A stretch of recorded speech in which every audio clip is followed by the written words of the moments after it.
Bos días, bueno, máis ben boas tardes a todos e a todas. Agradecer primeiramente á Deputación da Coruña por convidarnos e a Eva Mejuto por liarnos en esta historia, non? Como acontecía coa miña compañeira, eu estou aquí individualmente, pero represento un equipo do IE Sánchez Cantón que está conformado por profesoras, porque somos profesoras do Departamento de Lingua Galega e Literatura, do Club de Lectura Nube de Palabras, do Comité de Igualdade e do Grupo de Dinamización Lingüística. Íamos empezar con unha canción que ao final, por cuestións técnicas, vamos vela despois. Eu vou centrar a miña intervención en distintos aspectos. Vou vos dar un perfil do centro, que é do primeiro que temos que falar. Vou facer un paseo moi por encima por todos estes proxectos, que foron proxectos que comenzaron no ano 2021 e estamos desenvolvendo anualmente, curso a curso, incluso hasta actualmente. Despois voume centrar nas colaboracións que temos con programas do Concello, no son momento da Diputación de Pontevedra, e despois rematarei falando do traballo que facemos no Club de Lectura. O perfil do meu centro é un perfil que é interesante coñecer, pois somos un macrocentro de máis de 1000 alumnos, onde hai 76 profesores, un instituto do centro da cidade, que nós, as profes de galego, sabemos dicir que un centro cero en lingua galega e un centro cero en memoria, como logo vos demostrarei. Eu non son especialista, nin as miñas compañeras somos especialistas en historia. Podemos dicir que estes proxectos surdiron grazas ao contacto con determinadas persoas que no seu momento pasaron polo instituto a falar cos rapaces e que de alguna maneira sementaron en nós esta necesidade de comunicar ao noso alumnado que era a memoria histórica. Ademais, o perfil do noso alumnado é dun nivel socioeconómico medio alto e podemos dicir que son un cultivo perfecto para vos. De feito, está funcionando perfectamente e entón empezar a desenvolver estes proxectos foi tamén para nós unha cuestión de supervivencia. Voume centrar en imaxes porque tampouco teño moito tempo de ir polo miúdo. A maioría das imaxes se corresponden co proxecto que fixemos o ano despois da pandemia, e quería empezar con esta imaxe porque pola tarde vamos ter aquí a Uxía como representante da Mocidade Galega pola Memoria e porque, hai futuro porque a mocidade tamén está traballando pola memoria. Cando deseñamos este proxecto, tamén descubrimos que o noso alumnado nos escoitaba de alguna maneira mellor a través doutras voces que podían comunicar e que non vían todos os días na aula, nin que ian poñer unha nota, nin unha calificación. Polo tanto, plantexámonos que había que traballar tipoloxía textual porque estaba no currículum, pero esa tipoloxía textual en concreto, antes falaba Carme do xornalismo e das entrevistas, as entrevistas era unha maneira moi boa para conectar a persoas que sí sabían o que era a memoria histórica mellor que as propias profesoras e que conectaran de alguna maneira con eles. E entón a primeira reunión que tivemos, que foi moi chula, foi coa Mocidade Galega pola Memoria, que acababa aquel verán de presentarse en Pontevedra, que nos coñecéramos nun acto que houbera público nunha praza da cidade, e convidámoslos a vir. Daquela viñeron Diego e Pablo, e foi un éxito porque eles estaban rematando o segundo de bacharelato, o primeiro de carreira, e foron moi cercanos e falaron das cousas nas propias palabras do alumnado. Xa vos explicará despois pola tarde Uxía o traballo que fan, pero, quero darlles os meus parabéns porque nos ofrecen moitas esperanzas. Entón, dicíamos antes que era unha cuestión de supervivencia e de unir esforzos, porque de alguna maneira eu estaba traballando nos clubs de lectura individualmente, a miña compañera do Comité de Igualdade polo seu lado, o equipo de dinamización, e entón decidimos as tres compañeiras de poñernos as tres xuntas a traballar o tema da memoria. Realmente xurdiu por un encontro que tivemos, que despois veremos unha imaxe dela, con María Xesús Escudeiro, que nos falaba das mulleres de Pontevedra na historia, e a partir de aí, pois xa esa semente foi agromando, non? Entón decidimos volver a mirada cara ao pasado e, sobre todo, cara á figura das mulleres. O traballar Comité de Igualdade tamén nos levaba a traballar en concreto e figuras de mulleres de Pontevedra. Nos interesaba, exactamente igual que dicías ti, non? A memoria local e a historia local, non? Tampouco sabíamos naquel momento que nos ia deparar, porque chegamos a topar familiares de propias mulleres coas que estábamos traballando, non? E despois, despertar tamén na rapazada o interés pola memoria histórica e polo que acontecera tanto na cidade de Pontevedra, en Lesón do Centro, como das parroquias que rodeaban a cidade, non? Bueno, a vila, máis que a cidade, a vila. E logo tiñamos unha necesidade enorme de innovar, de modernizar, de acabar con eses currículos decimonónicos e buscar novos proxectos, novos hipertextos e novos camiños para poder traballar sempre dentro da legalidade e sempre dentro das normas, porque, bueno, nós estamos moi cerca da delegación e se nos planta inspección e os pais ali con moitísima velocidade. Aquí tedes o encontro con María Xesús Escudeiro, non sei se se percibe moi ben, aí está un libro que publica o Concello de Pontevedra, ten unha páxina que se chama Do Griso Violeta, donde podedes atopar moitísima información sobre mulleres e sobre memoria histórica. E tamén na foto puxemos o mural das mulleres que temos en Pontevedra, que tamén fala das nosas mulleres históricas, non? Entón, sabíamos a onde queríamos chegar, como o facemos? Pois o sistema que escollemos foi o encontro e as entrevistas que se realizaban a persoas especialistas no tema da memoria. Na realización de roteiros, tanto pola propia vila de Pontevedra como por outros lugares que estaban relacionados directamente tamén con este tema. Dentro do club de lectura, as escollas de obras de lectura tanto para nivel de primeiro de ESO ata primeiro de bacharelato, ata segundo de bacharelato que tiñamos aquel ano, tamén se realizaron sobre libros de memoria que non vou citar porque despois da intervención de Pilar me parece que coa súa guía podemos xa complementalo, non? E logo a realización tamén de podcast donde se recollían ou entrevistas ou investigacións que o alumnado realizaba a partir das figuras destas mulleres. Neso, pois, tamén me axudou Eva, no seu momento, axudoume Pilar, porque eu de podcast tampouco tiña nin idea. E logo falaremos dos podcast de Memoria de Elefanta tamén, non? E logo, dicíamos antes, as colaboracións, porque en Pontevedra, así como temos moitos problemas coa cuestión da lingua, temos a grande sorte de que o Concello ten programas que nos poden axudar moitísimo e, ademais, naquel momento estaba ao frente da Deputación de Pontevedra como técnico de memoria histórica Monse Fajardo, que tamén participamos con eles en moitas actividades, non? Aquí tedes o encontro con Eva e metodoloxía e instrumentos de aprendizaxe.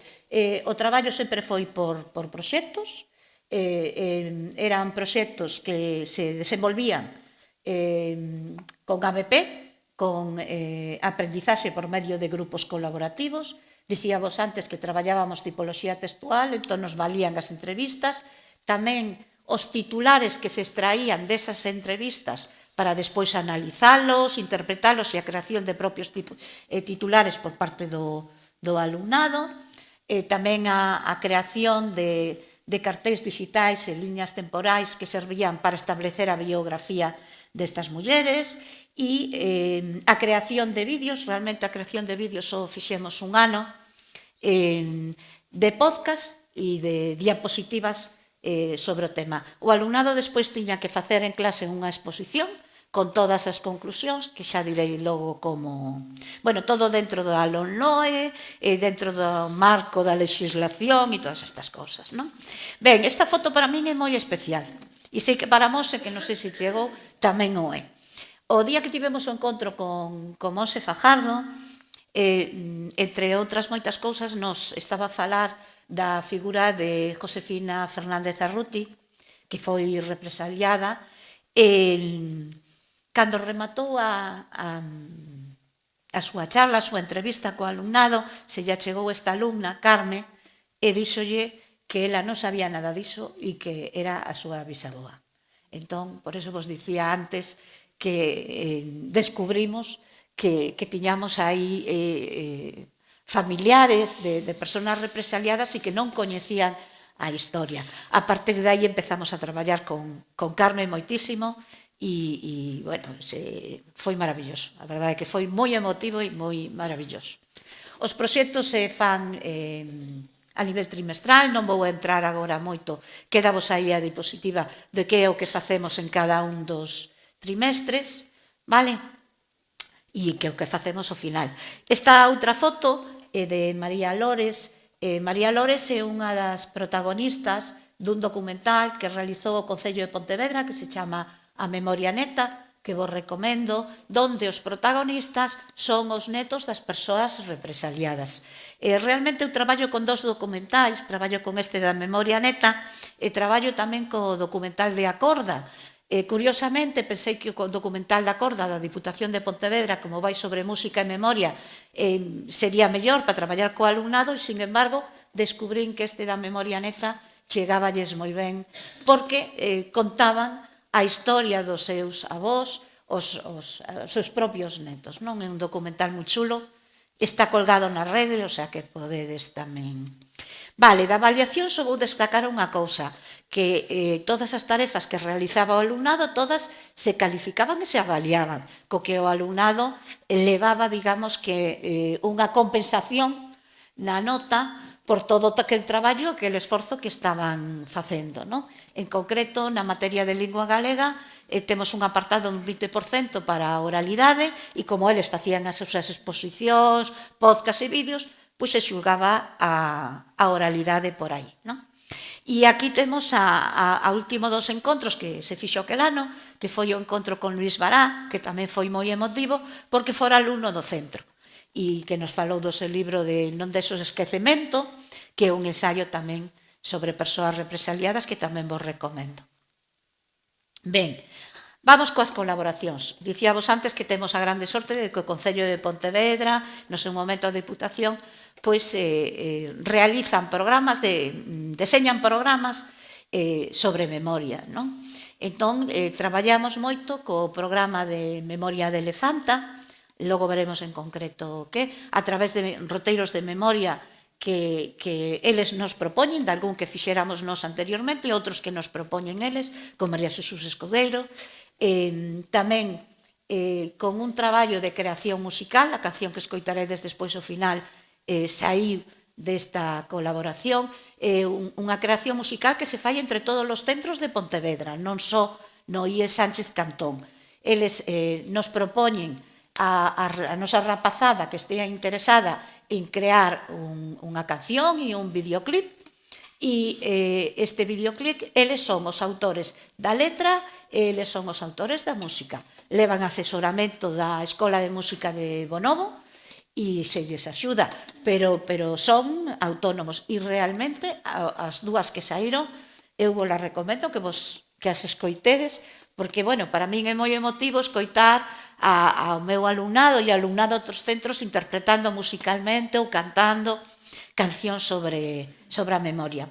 Despois, tamén coa Diputación de Pontevedra, o meu alumnado naquel momento estaban en cuarto da ESO, máis eu, participamos nunha exposición fotográfica que despois se fixo en toda a cidade, que se fose hoxe, que era sobre memoria, e tive a grande sorte de que me tocara representar a Ernestina Otero, que era a mestra represaliada máis sinalada que temos en Pontevedra. E logo tiñamos diseñado realizar un roteiro coa Mocidade pola Memoria ao Mosteiro de Oia, en concreto, tiñamos xa autobús contratado e todo, e pecharon o mosteiro e non pudimos facer. Ben, esta imaxe se corresponde coa grabación do primeiro dos podcasts que se fixo con Memoria de Elefanta, que tivemos a sorte de entrevistar, neste caso para o podcast, a Pepe Álvarez. Bueno, quero dicir que se me esqueceu que todas as persoas que convidamos a vir ao centro foron xenerosísimas, amabilísimas e, bueno, que se portaron co alumnado de maravilla. Aparte, sabedes que non é fácil dirixirse a adolescentes cando un non está acostumado a traballar con adolescentes e comunicaron de maravilla. E Pepe Álvarez, precisamente, foi o que nos falou deste libro que despois introducimos no noso listado de lecturas, que é o libro de Iria Morgade, que xa nos falou aquí, de quen escribirá a miña historia, que era o que nos daba pé para facer o roteiro por Olla tamén, non? Ben, aí quedamos un enlace que non podemos escoitar, é o enlace de unha alumna do Club de Lectura, que era a que mellor explicaba como se traballaba dentro do Club de Lectura a memoria das mulleres, escollendo os textos e demais. Recoméndovos, non podemos escoitar por cuestións técnicas, pero recoméndovos que o escoitedes polo menos ao principio, que é o comezo demais do podcast de Memoria de Elefanta que fixemos despois con Memoria e Clubs de Lectura. Vale? E xa, para ir rematando, aquí temos un par de imaxes.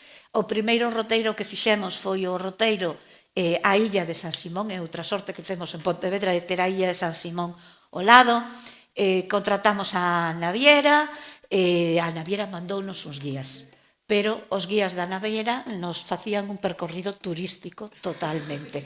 Entón eu fui moi osada, fui moi atrevida, dixenlle que levaba unhas lecturas preparadas, porque eu sempre que fago roteiros sempre levo lecturas, defecto que teño, e entón que quería parar en determinados lugares da illa para facer esas lecturas, porque quería que os meus alumnos pois traballaran iso. E o mesmo nos aconteceu, aí teño 3 das miñas chicas que están con o libro de Eva, cando fixemos o ano pasado, tamén un día dunhas inclemencias temporais tremendas, e Eli pode dar fe, que está aí. Fixémolo tamén conxuntamente co IESA Xunqueira 2, que tamén é algo que me encanta, para poder traballar con outros clubs de lectura e compartir o que facemos, non? Ao Pazo de Meirás. Despois, aquí hai unha imaxe dun roteiro, quixe entrar esta imaxe, espero que Eva me disculpe, pero como homenaxe a Marcos, que está aí, que era unha persoa que traballaba con Memoria de Elefanta e que traballou moitísimo coa rapazada e dunha maneira maravillosa, e que todos nos acordamos un montón del, non? E despois tedes aquí a María Carmen e a Encarna, que foi tamén unha colaboración co Concello, que inaugurou 3 rúas con nomes de muller, que en concreto eran Basquida Álvarez, Ernestina Otero e a primeira muller taxista, e cada unha delas dramatizou unha destas mulleres, non? Con uns textos así, foi unha cousa moi bonita, coa banda de música e todo isto. E por todos estes proxectos, pois, recibimos o premio Ernestina Otero de Igualdade, o primeiro ano o segundo premio, os 2 anos os primeiros premios, pois por todos estes traballos. E me gustaría rematar con esta imaxe, que tamén é moi especial para min, o día que fixemos o roteiro de San Simón. Tampouco nos ensinaban a placa onde se recorda as persoas que estiveron ali na illa represaliadas e presas, e, bueno, puxemos ali uns carabéis, e foi unha maneira de demostrarlle aos nosos alumnos que os respetábamos, que os recordábamos e que estábamos aí. E moitas grazas pola vosa atención. Eu son Amalia Bóveda, filla de Alexandro Bóveda. Mataron a meu pai o día 17 de agosto de 1936. Non queremos que volvan os tempos do medo, os tempos da fame, os tempos da guerra, os tempos en que escolas rosas volveron grises cadeas, borraron os nomes e a voz das Eu mulleres. nací o 5 de xaneiro do 37. Eu non quero volver a ese odio. Ti queres? Tiven a desgracia de non poder coñecer. Escoitamos a voz,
chegando a casa, obligadas a espirse, as obligaron a bailar as xocas, poñeron as súas irmás totalmente espidas por aí.